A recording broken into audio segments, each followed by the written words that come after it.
Assalamu alaikum dear students. Welcome back to another one more episode and one more lecture of your stylistic devices. So talking about stylistic devices, our lectures are going on for the use of cohesive devices now. That cohesive devices are the connective devices or connectivity within the given text. Cohesive devices are words or phrases like conjunctions, pronouns and synonyms that connect ideas, sentences and paragraphs in a text. That makes it more understandable and coherent. Well, the word cannot be new for you because you might have gone through cohesive devices in your discourse studies as well. This one topic is referred to the all connected devices we use, to the all words we use in our text to continue our speech. For example, in the sentence, the public transport in this city is unreliable and it's cheap, the conjunction adds information. If the sentence were the public transport in this city is unreliable but it's cheap, the conjunction but would signal a contrasting idea showing how cohesive device develops the idea or guide the reader through its presence in the text to develop its relationship between ideas at the level of connectivity of addition or contrastiveness. So connected devices or connectivity is important for the level that these become your contextual clues and sometimes the level of deixis as well. The different types and examples of cohesive devices are just coming, where here some common types of cohesive devices would be exemplified through your texts in the form of spoken or written or might be literary discourses. Let's say for example what comes to my mind in the meanwhile. The very first device is reference. This uses the words to refer back to something previously mentioned. That becomes anaphoric, or it refers to the upcoming information that is coming forward in the given text, which is identified as a cataphoric reference. So it does mean anaphora and cataphora. These are the two references in a text which exist at the level of referring some word at the back of the text or might be that is coming next to it. So reference is very important device in a way that it brings the connectivity of all the nouns in the given text, of all the happenings, of all the circumstances in the given text that connects its all other words used in place of it. References can be in the form of use of pronouns. For example, if the given sentence is like, for example, I like chocolate ice cream, or he likes chocolate ice creams, where he refers back to some person who is already mentioned or brought into discussion in the text. Demonstrative is all another one device. That means these are the words like this, that, these or those to refer to specific items.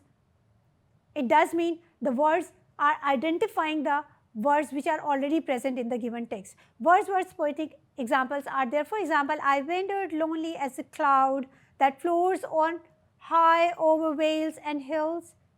The lines from the daffodils, where the relative pronoun that refers back to the cloud, keeping the idea cohesive. That is the relative pronoun that.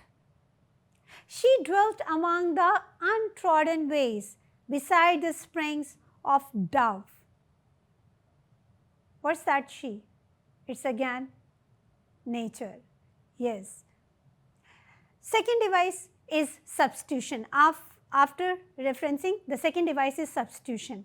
Well, this is important for the reason that it replaces a word or a phrase with another word to avoid repetition, to create a more fluid or fluidity in a text. Well, substitution is important so that one word cannot be repeated again and again because it does not look good. I don't have much money, so I'm not going to the movies. My friend isn't either. We're either substitute for going to the movies. So this one example can be there. One more. Let's say, for example, Tom has created a web directory. I have told you so long before ago. Well, this so would be there for the reason of that Tom has created or Tom will create some web directory. So such kind of substitutions are there for the reason that they avoid the repetition and that directs the reader that to which one particular thing it is being referred. Yes, substitution could have been just likely or similar to the reference, but these would work out with more than that of the words to be used at the level of adverbs. These words could be adverbs, like I have just used the word so. In place of Tom has created a web directory and so. So, it also shows the relationship of addition, contrast or cause. How addition? Let's say, for example, she was tired and she had to finish her work. It's all about and. This is the use of conjunction, the third device. In Milton's Paradise Lost, with loss of Eden, till one greater man restore us and regain the blissful seat. Do you remember the line? Yes, here again the conjunction and is used to connect the two ideas together. The conjunction and links like conjunction in the form of phrases also relate the actions with one another.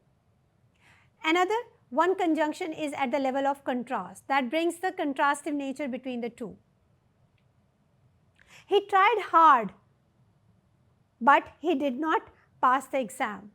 This is what contrast by the use of but. Cause, Mary was late, so she took the bus. Cause and effect. What happened? For the reason of what? In Robert Frost, the road not taken, two roads diverged in a wood, and yet I took the one less travelled by. So here not only and but also yet is used for creating and connectivity of the text. One very important cohesive device is lexical cohesion. Well, what is lexical cohesion? This is at the level of lexis. It is the use of vocabulary to create connections. For example, reiteration, use of synonymy, use of antonymy. So it is at semantic level. What is synonymy? The people of this country aren't stupid and the politicians know how to target their audience for the desired results. Can you identify the synonym? Yes, for the audience and the people. Here they is a pronoun that is referring to the people. Synonymy in the example, like for example, boy can have multiple synonyms like lad, youth, guy, kid, fellow, chap, dude and buddy, depending on its contextual construction for sure, that in which it is being used, formal or informal. So it depends on the register of a language to be identified, that is contextual construction. Antonyms are very important. We have discussed in poetic features as well that contrasts are just developed in Lord Byron's She Walks in Beauty, that some words are just anticipated at the level of antithesis, like big versus small, that you have a big house but I have a small one. So it could be there. Collocation is the use of language that creates the connectivity in the form of the co-occurrence of two or likely more than two words together, because they describe common user actions and they are linguistically derived by the language users. It featured the text into or develops the text into an interaction. The users typically post a picture or a video, share a story, send a message, leave a comment, like a post, follow an account, unfollow someone, block a user, go live, scroll through the feed or swipe up. Can you identify? These all are the words I have chosen from your social media language. So they all occur together when used in some sentence. These repeated combinations reflect everyday activity on such platforms. So social media also has its own collocations for features and content.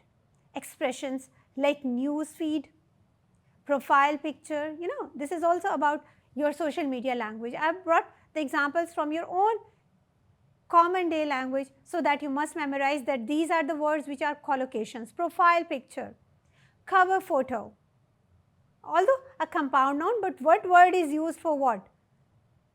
Trending topic, viral video, hashtag campaign, friends request, a group chat, story highlights, privacy settings, and now part of ordinary vocabulary because now you know it through your social media language that they are co-occur or exist together. The sixth device which we use is ellipsis. And ellipsis is the omission of words from a sentence where the meaning can be understood from the context. Without ellipsis, for example, there are many sentences we use without ellipsis in our daily life communications. I went to the store and I bought milk and I bought bread. And with ellipsis, this sentence could be, I went to the store and bought milk and bread. So simply just conjunction, added and concise the information while omitting the information of a subject from the upcoming next clauses. Transitional phrases, one more device. These are the adverbs or phrases that signal a move from one idea to another. Well, they feel like they are conjunctions, but actually they take the text to another step. First, we need to gather the ingredients. Next, we will mix them in your recipe language or language of a recipe. By using these devices, what the writer actually wants to do. Transitional words could be the phrases. Fine, these are the adverbial phrases actually. In contrast to, in comparison to, these are your transitional phrases. So this is all for following the text for the reader's interpretation. Writers use cohesive devices because they help create unity.